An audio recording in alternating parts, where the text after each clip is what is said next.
का गोडधोड खा. मुख्यमंत्री म्हणतात का रोषणाई करा, पण आज शेतकऱ्यापर्यंत एकही पैसा पोहोचला नाही.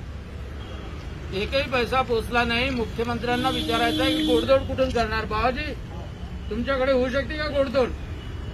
रोषणाई करू शकता का? म्हणून आज बेसन चून भाकर खाऊन राहिलोय आणि मुख्यमंत्र्यांना दाखवून राहिलो की संपूर्ण महाराष्ट्रात विशेषतः विदर्भात ही परिस्थिती आहे आणि आमची दिवाळी रोषणाईनं नाही होत आहे, काळी दिवाळी होते. आता हेच भाकर घेऊन आम्ही चाललो कलेक्टरकडे.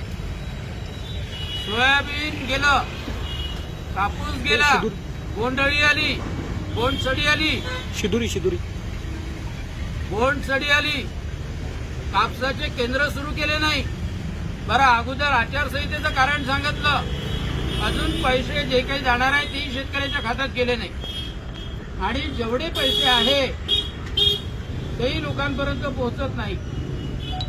आणि आज अशी परिस्थिती आहे, वाशिममध्ये फक्त 6,000 हेक्टर लिहिलेलं आहे, अकोल्यामध्ये 1/4 पैसे लिहिलेले नाही.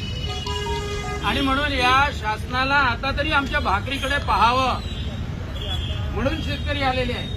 हे सावरगाव, मोर्शी सगळीकडून शेतकरी आणि शेतकऱ्याचे पुढे आले, महिलाही आलेल्या आहेत. आणि म्हणून संजय साहेब, उद्धव साहेबांना जाग आली पाहिजे, आपल्या विदर्भावर लक्ष ठेवलं पाहिजे. त्याच्यासाठी हे आजचं आंदोलन आहे. पत्रकार लोकांनाही सांगतो, फोटो काढा, व्हिडिओ घ्या, पण हे भाकर खायला या, म्हणजे आमच्या वेदनेमध्ये तुम्ही सहभागी व्हाल.